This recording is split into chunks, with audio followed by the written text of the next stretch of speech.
Alors, salam rahim. Et donc, chers étudiants de la filière SMA S3, modèle probabilité statistique, salam alaikum wa rahmatullah.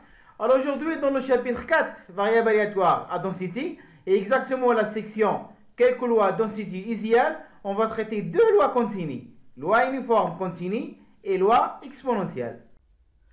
Alors, je commence par la loi uniforme continue. Alors, définition. Donc, soit x une variable aléatoire continue est définie sur un espace probabilisé oméga A et P. Alors, on dit que x suit la loi uniforme continue sur l'intervalle AB et on la note grand I AB sur un intervalle effectivement, comme j'ai signalé, AB, tel que A et B sont deux réels et A est inférieur strictement à B, s'il admet pour densité de probabilité la fonction f indice x, elle est définie sur R par. Et donc voilà la densité de probabilité d'une loi uniforme sur l'intervalle AB.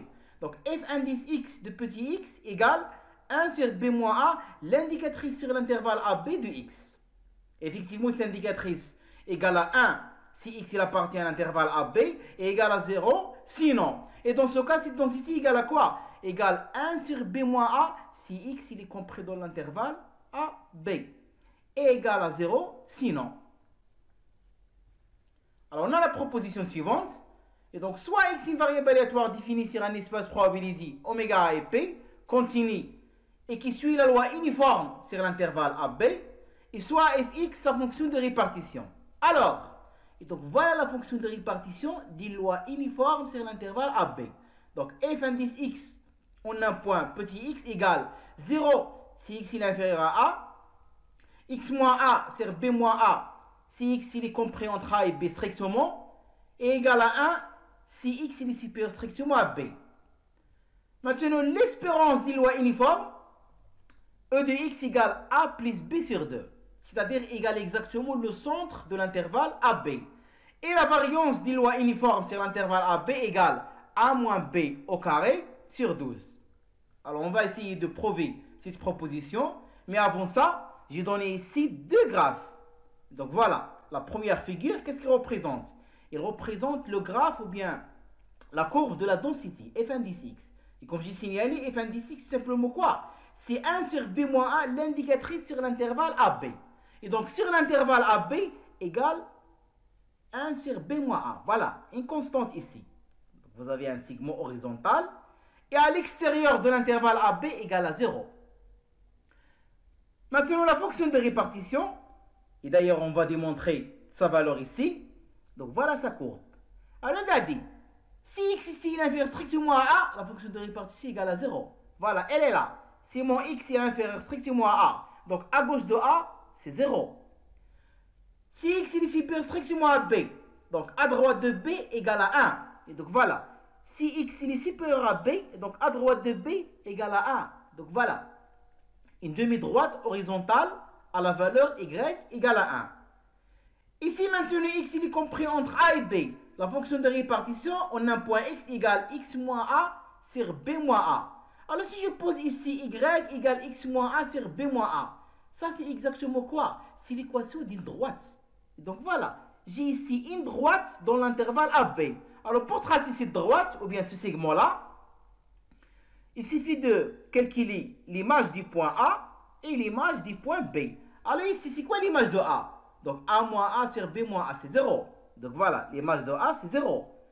Et l'image de B, c'est quoi? C'est B moins A sur B moins A égale à 1. Donc voilà, l'image de B égale à 1. Alors vous voyez que la fonction de répartition, elle est continue et elle est croissante. Alors comme je signalais, on va prouver cette proposition. C'est-à-dire on va chercher c'est quoi la fonction de répartition d'une loi uniforme. Et après, on va calculer à l'aide de la densité l'espérance et la variance de x. Alors par définition de la fonction de répartition, f indice x, c'est l'intégrale de moins l'infini à x, la densité ici. Et donc voilà la variable ici t, puisque je travaille ici avec x. Maintenant je remplace, c'est quoi la densité? F indice x, c'est 1 sur b moins a fois l'indicatrice sur l'intervalle AB. On a point t fois dt. Maintenant l'intégrale ici de moins l'infini à x, je peux l'écrire comme ça. C'est l'intégrale de moins l'infini à plus l'infini. Et ici, j'ajoute l'indicatrice sur l'intervalle moins l'infini x. Donc, ou bien travailler avec moins l'infini x. Et ici, je vais avoir 1. ou bien travailler avec moins l'infini plus l'infini, et dans ce cas, je vais avoir une indicatrice sur l'intervalle moins l'infini x. Alors regardez, qu'est-ce que vous avez ici? Vous avez le produit de deux indicatrices. L'indicatrice sur moins l'infini x fois l'indicatrice sur l'intervalle AB. Et on connaît que le produit de deux indicatrices, c'est exactement quoi? C'est l'indicatrice sur l'intersection. Alors pour chercher l'intersection de ces deux intervalles-là, qu'est-ce qu'on doit faire? Il suffit de distinguer les cas. Si x est inférieur à A, si x il est compris entre A et B, et finalement si x il est supérieur à B. Alors je vais commencer par le premier point. Si maintenant x il est inférieur strictement à A, et dans ce cas cette intersection c'est l'ensemble vide. Et dans ce cas le produit de cette indicatrice est égal à 0. Et donc vous avez ici 0, et donc l'intégrale c'est 0, c'est-à-dire la fonction de répartition égale à 0. Donc voilà, la fonction de répartition d'une loi uniforme sur l'intervalle AB égale à 0, on a un point x qui est inférieur strictement à A. Maintenant si mon x il est compris entre A et B, alors l'intersection moins l'infini x inter AB, c'est quoi? C'est l'intervalle AX. Donc voilà, j'ai dit que le produit des indicatrices c'est quoi? C'est l'indicatrice sur l'intersection. Cette intersection, dans ce cas-là, si mon x il est entre A et B, ben, cette intersection égale à quoi? Égale à l'intervalle AX. Et dans ce cas, voilà, je remplace ici. C'est quoi ce produit-là? C'est cette intersection, c'est-à-dire c'est l'indicatrice sur AX. Vous avez l'intégrale de moins l'infini à plus l'infini sur cette indicatrice. C'est-à-dire c'est quoi? Je vais mettre ici 1 et je vais intégrer de A jusqu'au x. Voilà. De A jusqu'au x, je vais poser ici 1. Alors c'est quoi la primitive de 1 ici? C'est t. Et t entre x et A, ça donne quoi? Ça donne x moins A fois 1 sur b moins A, c'est-à-dire ça donne b moins A. Et donc on a trouvé que sur l'intervalle AB, la fonction de répartition d'une loi uniforme égale x moins A sur b moins A. Et finalement le dernier cas, si x est supérieur strictement à b. Alors dans ce cas, c'est quoi l'intersection de cet intervalle-là? C'est simplement l'intervalle AB. Et ça y est, voilà. Ce produit-là, cette intersection, c'est l'intervalle AB. Et donc vous avez une indicatrice sur l'intervalle AB. Donc qu'est-ce que je vais faire? Je vais poser ici 1 et intégrer de A jusqu'au B. Voilà. Et c'est 1 et j'intègre de A jusqu'au B. Alors la primitive ici c'est T. T entre B et A c'est quoi? C'est B moins A. Alors B moins A sur B moins A ça donne 1. Donc finalement on a trouvé que si x est supérieur strictement à B, la fonction de répartition d'une loi uniforme sur l'intervalle AB en point x qui est effectivement supérieur à B égale à exactement quoi? Égale à 1. Alors maintenant je passe au calcul de l'espérance de x et la variance de x. Alors l'espérance de x par définition, c'est l'intégrale de moins l'infini à plus l'infini x fois la densité. Alors la densité d'une loi uniforme sur l'intervalle AB, c'est 1 sur b moins a. Alors ici l'indicatrice sur l'intervalle AB, c'est-à-dire c'est l'intégrale de a jusqu'au b. Donc voilà, vous avez l'intégrale de moins l'infini à plus l'infini, mais ici vous avez une indicatrice sur l'intervalle AB, c'est-à-dire c'est l'intervalle, ou bien c'est l'intégrale de a jusqu'au bx dx. Alors ce x là, c'est celui-là. Normalement la densité, qu'est-ce qu'il donne ici? Il y a 1 fois la constante 1 sur b moins a. Alors x la primitive c'est quoi? C'est x carré sur 2 entre b et a. Donc c'est b carré moins a carré sur 2. Identité remarquable, je simplifie, je trouve a plus b sur 2. C'est-à-dire c'est le centre de l'intervalle AB. Donc le centre de l'intervalle AB, c'est exactement l'espérance des lois uniformes continues. Alors maintenant la variance de x. Alors par définition et via le théorème de transfert, c'est l'intégrale de moins l'infini à plus l'infini, x moins o de x au carré fois la densité. Alors je remplace la densité ici, f indice x. C'est 1 sur b moins a. Et donc vous avez une indicatrice sur l'intervalle AB. Et donc c'est l'intégrale de a jusqu'au b. Qu'est-ce que vous avez ici? X moins l'espérance. Voilà, l'espérance elle est là. Et donc x moins a plus b au carré sur 2. Et l'indicatrice, qu'est-ce qu'il me reste ici? Il me reste 1. Puisque je travaille sur l'intervalle AB. Alors vous avez ici un polynôme de degré 2. Et donc voilà la primitive. C'est un polynôme de degré 3. Et je dois diviser sur 3. Alors si je remplace entre b et a, je trouve c'est a moins b du tout au carré sur 12. Donc voilà, la variance des lois uniformes continue sur l'intervalle AB, c'est exactement a moins b au carré sur 12. Alors je donne ici un cas très spécial pour les lois uniformes, c'est lorsque a égale à 0 et b égale à 1. Donc je travaille sur l'intervalle 0,1. Donc la loi uniforme continue sur l'intervalle 0,1, sa fonction de répartition, voilà sa forme. F indice x on a point x égale à 0 si x est inférieur à 0. Donc voilà, mon a c'est 0. Égal à x si x il est compris entre 0 et 1. Donc voilà, a c'est 0 et b égale à 1. Égal à 1 si x est supérieur à 1. Voilà mon b égale à 1. Alors on a démontré que l'espérance, voilà, c'est quoi? C'est le centre de l'intervalle. A plus B sur 2. Donc 0 plus 1 sur 2, ça donne quoi? Ça donne 1 demi. Et maintenant, si je remplace ici pour trouver la variance, A égale à 0, B égale à A, on trouve 1 sur 12. Donc voilà, la variance des lois uniformes continue sur l'intervalle 0,1, c'est exactement 1 sur 12. L'espérance, c'est le centre de l'intervalle, c'est 1 demi. Et voilà la formule de la fonction de répartition. Alors maintenant, je passe à cette proposition qui est très importante. Pourquoi? Parce qu'il donne une équivalence entre la loi uniforme sur l'intervalle 0,1, c'est-à-dire le cas spécial, et la loi uniforme sur l'intervalle AB. Alors, soit x est une variable aléatoire continue et définie sur un espace probabilisé oméga A et P. Alors, pour définir un intervalle, je me donne A et B, deux nombres réels, tels que A est inférieur strictement à B. Alors, on a l'équivalence suivante. Donc voilà, si seulement si vous avez une équivalence.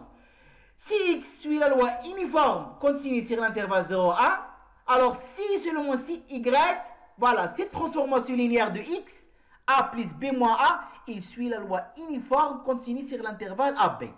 Donc vous voyez que cette proposition, il donne une équivalence ou bien un pont. Comment passer d'une loi uniforme 0,1 vers une loi uniforme AB ou inversement. Alors pour démontrer ce résultat, ben, il suffit de passer par les fonctions de répartition. Puisqu'on a vu précédemment que la fonction de répartition, il caractérise la loi des variables aléatoires réelles. Alors par définition, la fonction de répartition de y, on a un point x. C'est la probabilité que y soit inférieur ou égal à x. Je replace mon y, c'est la transformation linéaire de x. Donc c'est a plus b moins a fois x, inférieur ou égal à petit x. Donc je vais tirer mon x.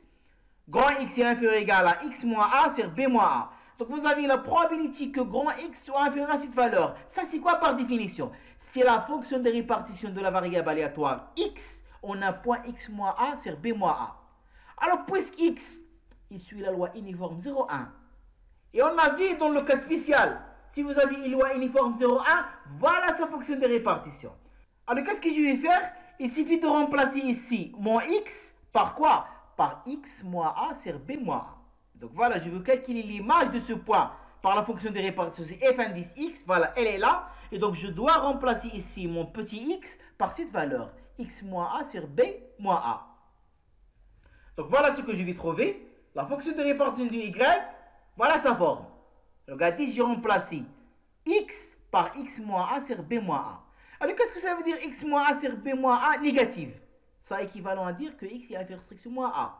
Et qu'est-ce que ça veut dire x moins a sur b moins a? Il est compris entre 0 et 1. Ça veut dire que x, il est compris entre a et b. Et qu'est-ce que ça veut dire x moins a sur b moins a supérieur strictement à 1? C'est-à-dire que x, il est supérieur strictement à b. Et donc voilà qu'est-ce que j'ai utilisé ici, l'équivalence.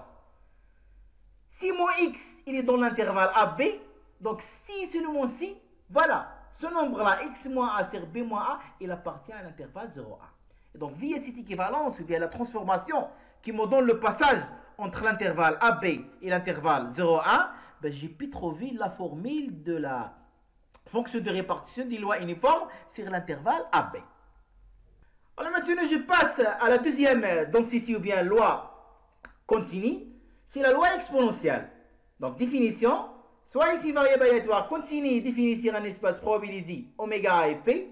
Alors on dit que x suit la loi exponentielle de paramètre lambda, un nombre strictement positif, et on note la loi exponentielle par E lambda, si elle admet pour densité de probabilité la fonction f indice x qui est définie sur R de la façon suivante. Elle est nulle pour les x qui sont négatifs strictement. Et pour les x qui sont positifs, la fonction ou bien la densité égale à quoi? Égale lambda exponentielle moins lambda x. Et donc voilà la définition de la densité de probabilité des lois exponentielles. Alors effectivement, comme dans le cas des lois uniformes, on va chercher c'est quoi la fonction de répartition des lois exponentielles, c'est quoi l'espérance des lois exponentielles et c'est quoi la variance des lois exponentielles. C'est exactement la proposition suivante. Donc soit x est une variable aléatoire réelle définie sur un espace probabilisé oméga A et P et qui suit la loi exponentielle E lambda de paramètre lambda strictement positif, et soit f indice x sa fonction de répartition. Alors, voilà la formule de la fonction de répartition des lois exponentielles de paramètre lambda. Elle est nulle pour les x qui sont négatives et égale 1 moins exponentielle moins lambda x si x il est positif. Maintenant, c'est quoi la moyenne des lois exponentielles? C'est exactement 1 sur lambda. Donc, c'est 1 sur le paramètre. Et c'est quoi la variance des lois exponentielles de paramètre lambda? C'est 1 sur le paramètre au carré. Alors, avant de prouver cette proposition, j'ai donné ces deux figures. La première qui est à gauche, qu'est-ce qu'il représente? Il représente la densité ou bien la courbe de la densité des lois exponentielles de paramètre lambda. Et j'ai donné ici 3 valeurs pour lambda. Donc, si lambda égale à 2, donc voilà, c'est la courbe en bleu. Si lambda égale à 1, c'est la courbe en rouge. Et si lambda égale à 0,5, c'est la courbe en vert. Et effectivement, la densité au point 0, c'est quoi l'image de 0? C'est lambda, c'est le paramètre. Voilà. Ici, le paramètre, l'image de 0, c'est 2. Ici, l'image de 0, c'est 1. C'est toujours le paramètre. Et ici, l'image de 0, c'est 0,5. Maintenant, voilà la fonction de répartition, c'est-à-dire la courbe ou bien la figure à droite. Alors, si mon lambda égale à 2, j'ai dit c'est la courbe en bleu. Et si lambda égale à 1, c'est la courbe en rouge. Et si lambda égale à 0,5, c'est la courbe en vert. Mais pourquoi? Regardez, elle est là la fonction de répartition. Alors, il est nul si x est négatif. Voilà, elle est nulle ici si x est négatif. Maintenant, si x est positif, c'est quoi l'image de 0 ici? 1 moins exponentielle 0, donc c'est 1 moins 1 égale à 0. Voilà, l'image de 0 égale à 0. La limite lorsque x tend vers plus l'infini, égale à quoi ici? L'exponentielle donne 0, qu'est-ce qui me reste? 1. Et donc la limite lorsque x tend vers plus l'infini me donne 1. Et donc qu'est-ce que je vais obtenir? Une asymptote horizontale d'équation y égale à 1. Donc lorsque x tend vers l'infini, voilà, j'ai ici une asymptote horizontale. Maintenant, la monotonie. Si je dérive ici cette fonction, c'est quoi la dérivée? Il y a le moins avec le moins, ça donne plus. Et donc la dérivée, elle est positive. Et dans ce cas, la fonction de répartition, elle est croissante. Mais je peux faire la même chose pour la densité. Mais il suffit de voir que l'image de 0, c'est le paramètre lambda. La limite lorsque x tend vers plus l'infini égale à 0. Donc voilà, vous avez une asymptote horizontale. Ici exactement quoi? L'équation y égale à 0, c'est l'axe des abscisses. Et si vous dérivez ici, la dérivée de la densité exponentielle, elle est négative. Et donc la fonction, elle est décroissante. Alors maintenant, on va passer à la preuve de la proposition qu'on a citée. Alors preuve, comme j'ai signalé par définition de la fonction de répartition, f indice x en un point x, c'est la probabilité que x soit inférieur ou égal à petit x, c'est l'intégrale de moins l'infini à x, la densité. Et ici la variable, c'est t, puisque je travaille avec x. Ça y est, vous êtes maintenant habitué à ce genre de truc. Alors effectivement, si mon x est négatif, la fonction de répartition égale à 0. Pourquoi? Parce que la densité il est nulle sur les valeurs négatives.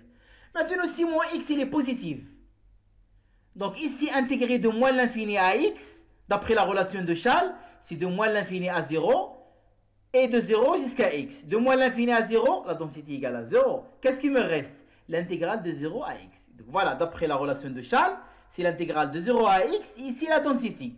Donc voilà, je cherche la primitive entre 0 et x, ça me donne exactement quoi? 1 moins exponentielle moins lambda x. Donc c'est la valeur qu'on cherche. Maintenant, si on veut calculer l'espérance et la variance, pour une loi exponentielle des paramètres lambda, il suffit tout simplement d'utiliser des intégrations par partie simples. Donc regardez par exemple, l'espérance par définition c'est quoi? C'est l'intégrale sur R, de moins l'infini à plus l'infini, x fois la densité. Et puisque la densité est nulle sur les valeurs négatives, qu'est-ce qui me reste? C'est l'intégrale de 0 à plus l'infini fois la densité. Et donc vous avez ici x fois lambda exponentielle moins lambda x. Effectivement, je vais utiliser une intégration par partie. Et donc voilà, vous allez avoir ici i fois v, puisqu'ici vous avez i' fois v. Et donc c'est i fois v moins i fois v'. Alors que le moins avec le moins de la primitive, ça donne plus. Et la même chose ici, c'est quoi la primitive? C'est moins 1 sur lambda fois exponentielle. Voilà, elle est là. Moins 1 sur lambda fois l'exponentielle. Je rassemble les deux primitives entre 0 et plus l'infini. Alors la limite lorsque x tend vers plus l'infini, c'est 0. Qu'est-ce qui me reste? L'image de 0, c'est quoi l'image de 0? C'est 1 sur lambda. Et finalement, on a démontré que la moyenne, ou bien l'espérance des lois exponentielles de paramètre lambda égale exactement quoi? Égale 1 sur le paramètre. C'est 1 sur lambda. Alors maintenant, je passe au calcul de la variance des lois exponentielles de paramètre lambda. Alors par définition et via le théorème de transfert, c'est l'intégrale de moins l'infini à plus l'infini, x moins o de x au carré fois f indice x, voilà, fois la densité d de x. Alors, on a trouvé que l'espérance, c'est quoi? C'est 1 sur le paramètre au carré. La densité f, elle est nulle sur les valeurs négatives. Qu'est-ce qui me reste seulement les valeurs positives? C'est l'intégrale de 0 à plus l'infini. La densité ici. Alors, pour calculer la même chose, cette intégrale, je vais utiliser une intégration par partie simple. Et donc, vous avez ici i' fois v. Et donc, ça donne quoi? C'est i fois v moins l'intégrale i fois v'. Et donc, voilà. Vous avez ici i fois v. Et c'est moins l'intégrale de i fois v'. Maintenant, regardez. Pour calculer cette intégrale, je peux encore utiliser une intégration par partie simple. Mais non, qu'est-ce que je vais faire? Je vais développer. Je vais avoir 2x fois exponentielle moins lambda. Elle est là. 2x fois exponentielle moins lambda. Et je multiplie par lambda et divisé par lambda. Et vous allez voir pourquoi. La même chose, vous allez avoir moins 2 sur lambda fois l'exponentielle. Normalement, moins 2 sur lambda fois l'exponentielle, mais j'ai multiplié par lambda et divisé par lambda. Et donc, je vais avoir ici lambda au carré. Pourquoi? Parce que c'est quoi lambda exponentielle moins lambda x? C'est la densité. Et puisque la densité il est nulle sur les valeurs négatives, et donc c'est l'intégrale de moins l'infini à plus l'infini, x fois la densité. Ça, c'est quoi par définition? C'est l'espérance de x. Donc, e de x, c'est l'intégrale sur r de moins l'infini à plus l'infini, x fois la densité. Et la même chose, vous avez lambda exponentielle moins lambda x. Ça, c'est la densité. C'est f indice x. Et puisque la densité il est nulle sur les valeurs négatives, et moi je travaille avec les valeurs positives, donc intégré de 0 à plus l'infini, c'est la même chose qu'intégré de moins l'infini à plus l'infini. Maintenant, c'est quoi ça? Cette intégrale égale à 1. Pourquoi? Parce que f indice x, c'est une densité de probability. On a dit qu'une densité de probability, si l'intégrale sur r égale à 1. Donc, cette intégrale égale à 1, et cette intégrale, c'est l'espérance. On a trouvé l'espérance de x, c'est 1 sur lambda. Fois 1 sur lambda, ça donne 2 sur lambda carré. Je simplifie à la fin et je trouve 1 sur lambda carré. Donc la variance des lois exponentielles de paramètre lambda, c'est 1 sur lambda. C'est 1 sur le paramètre au carré. Et finalement, je termine par la proposition suivante, qu'on appelle discrétisation des lois exponentielles. Qu'est-ce que ça veut dire ça? Vous avez une loi exponentielle qui est continue. Alors, à partir d'une discrétisation, exactement, qu'est-ce que je vais faire? Je vais utiliser la partie entière. Et donc, à partir de la partie entière, je vais obtenir la loi géométrique, qui est une loi discrète. C'est pour cela que j'ai dit discrétisation des lois exponentielles. Donc, vous avez une loi exponentielle, je passe à la partie entière. Et ce n'est pas exactement la partie entière, mais d'après cette définition, c'est la partie entière plus 1. Et je trouve une loi géométrique qui est discrète. Et le paramètre, c'est quoi? C'est 1 moins exponentielle moins lambda. Alors, regardez. Vous avez x, une variable aléatoire continue. Donc, deux lois continues, c'est la loi exponentielle. Alors, si je définis la variable aléatoire y sur n, l'ensemble des entiers naturels non nuls, et tel que l'événement y égale à k, il est défini de la manière suivante, c'est-à-dire x, il est compris ici strictement, et ici inférieur ou égal à k. Donc, supérieur strictement à k moins 1 et inférieur ou égal à k. C'est-à-dire, c'est quoi y? C'est exactement la partie entière de x plus 1. Alors, si x suit une loi exponentielle, la partie entière plus 1, il suit une loi géométrique de paramètre p égale à exactement quoi? 1 moins exponentielle moins lambda. Et donc, vous voyez, à partir des lois exponentielles qui est continue, j'ai obtenu une loi discrète et exactement c'est la loi géométrique. Et le paramètre p, c'est quoi? Il est en fonction du paramètre lambda de la loi continue. C'est 1 moins exponentielle moins lambda. Alors effectivement, puisque je travaille avec une loi discrète, ben pour chercher la loi de y, il suffit de calculer les probabilités que y prend une valeur petit k. Alors par définition, c'est quoi l'événement y égale petit k? Donc voilà l'événement, elle est là. C'est-à-dire x il est compris entre k moins 1 et k. Donc voilà, x il est compris entre k moins 1 et k.